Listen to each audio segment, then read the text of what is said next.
আমি প্রথম যখন সার্সিনায় গেছি, আল্লাহ আমার আব্বার দেওয়া মাত্র 10টা টাকা নিয়ে সার্সিনায় যাওয়া, মাত্র 10টা টাকা নিয়ে সার্সিনায় গিয়েছি। কোন কুল কিনারা পাই না, কার কাছে যাব, কে বা আমাকে চিনে। এমন সময় সার্সিনায় গিয়ে ভর্তি হলাম যখন সার্সিনা মাদ্রাসা বন্ধ, দারুল মাদ্রাসা খোলা। দারুল মাদ্রাসা গিয়ে ভর্তি হলাম 7ম ক্লাসে। মাজারের উপরে মাদ্রাসা। 8 মাস ইট মাথায় দিয়ে আমি ঘুমাইছি।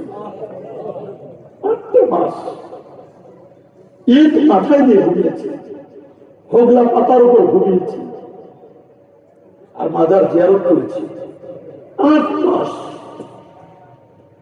বোর্ডিংয়ের যে খাবার এতটুকুনি শুধু ছিল, কোন কুল কিনারা পায় না, কি করব? তখন একজন বললো যে জনদরদি একজন, ছাত্রদের দরদ বুঝলেন একজন ধমকির হুজুর, তার কাছে যান।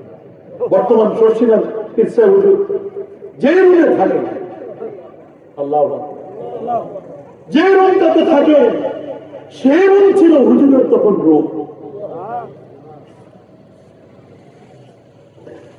আমি নাহু শরফের একটা কায়দা নিয়ে হাল 6 টাকা এটা বুঝতেছি না।